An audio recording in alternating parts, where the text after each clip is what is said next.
I think that what's going on right now is there's a regulatory crackdown on crypto. And so what is happening is the administration is cracking down on crypto exchanges. It's cracking down on crypto securities. It's cracking down on some of the crypto tokens, and it's cracking down on cryptocurrencies. And by currency, I mean a stable coin, like a dollar circulating. And I think that that's creating quite a lot of sound and fury and friction and anxiety in the industry. I think I think it'll continue. There is no coherent digital asset framework that's been offered by any regulator. There isn't any coherent digital assets framework offered by any legislator. We're nowhere near that. Like, there's not a bill we're debating that if it gets voted on will solve the problem. There is no bill. Got it.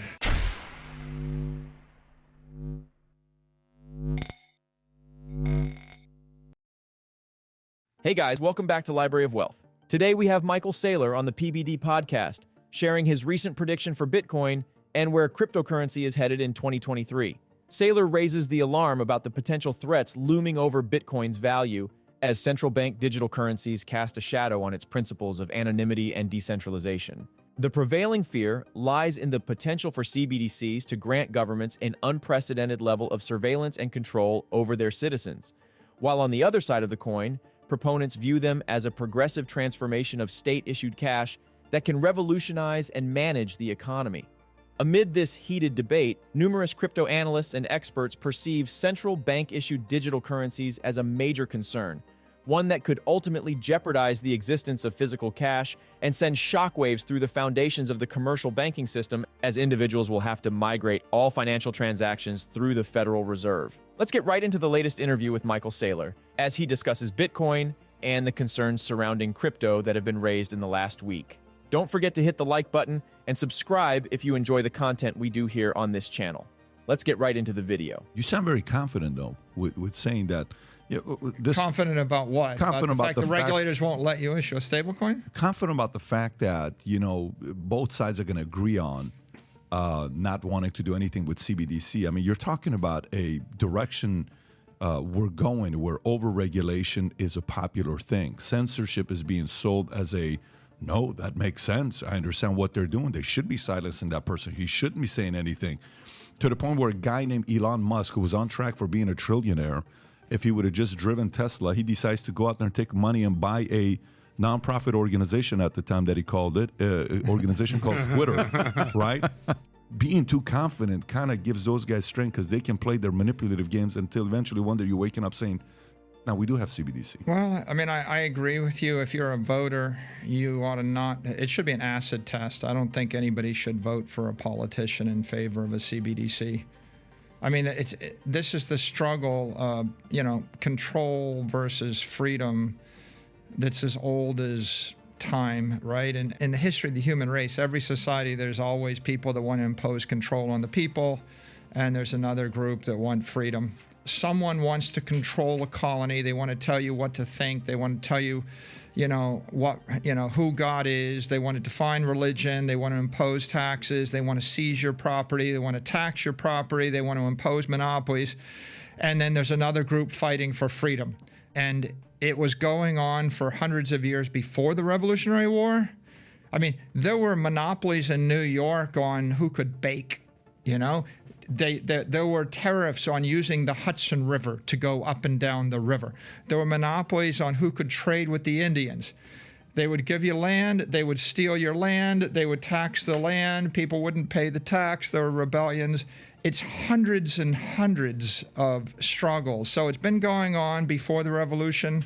It's going on in every country in the world.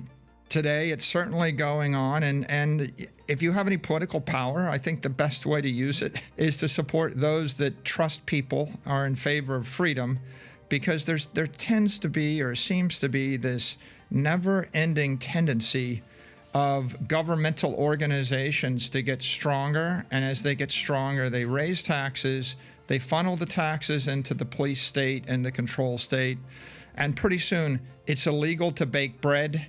It's illegal to row up a river. It's illegal to cross the river. It's, if you have land, you have to pay tax. If you pay tax, it has to double. It's kind of the history of humanity. So it's going on today. It's reprehensible. And you can't see politicians that will articulate that message that the people cannot be trusted and the government needs to control everything. I'm hopeful that we'll see a backlash to the control tendencies in the political sphere that have manifested themselves over the past few years. And CBDC is just one of those touchstones. It's not the only one. It won't be the last one. It wasn't the first one. Saylor goes on to discuss the disagreements that politicians have over bank-issued currency and why fiat money is not the answer. He also believes that big banks are being dishonest about regulatory restrictions on stablecoins. It's a Chinese concept, and I don't really think in the free world we want to be like the Chinese. And I think ultimately both sides of the aisle will agree on that. They won't agree on other things. They won't agree on private money. Like, for example, probably the Republicans and the conservatives would be in favor of private companies issuing digital currency and letting it circulate. And on the other side of the aisle, they're a bit more conservative, and they would say, well, we only want banks to issue currency that report to us on every material transaction. But none of the banks were able to issue a stable coin either. Signature Bank was unable to issue a stable coin. Silvergate Bank was unable to issue a stable coin. And Custodia wanted to be an FDIC-approved bank. They were unable to issue a stable coin. And when you ask those banking executives, they said, well, the regulators wouldn't let us. So talk about CBDCs really as a marketing event that causes everyone to think about a world where they don't own their own money. And that makes them think, well, what kind of money could I acquire that I would own? And the most censorship-resistant monetary network in the world is Bitcoin. So interest in CBDCs is just going to drive more feverish interest in Bitcoin. It's actually driving awareness, and Bitcoin is growing as people become more aware that they need something which is non-sovereign, store of value, nation-state resistant. So, and if there's hyperinflation, people want Bitcoin. That's why they are thinking about Bitcoin in Argentina or in Nigeria or anywhere in Africa right now. If there's moderate inflation, people that are sensitive to it will go for Bitcoin, and then the people that think the inflation will go away will look at it as an oddity. Saylor's response to recent criticism of Bitcoin dives into the implications of a digital dollar and other central bank digital currencies, evoking a sense of concern within the cryptocurrency community. The emergence of the digital currencies recently, with its far-reaching surveillance capabilities, signifies an unprecedented era of government control over its populace. However, amidst this tumultuous landscape, Bitcoin is basking in the spotlight as discussions around CBDCs intensify. Saylor emphasizes that Bitcoin offers individuals a sanctuary, a non-sovereign store of value that holds particular appeal for countries grappling with inflation. While certain stablecoins have stumbled upon regulatory roadblocks due to concerns of evading anti-money laundering regulations, Bitcoin stands strong as an incorruptible network beyond the grasp of any governing authority. What do you think about the latest interview with Michael Saylor? And do you think we'll see central bank digital currencies this year? Comment down below. Thanks so much for watching. Don't forget to like and subscribe. This is the Library of Wealth. We'll see you in the next video.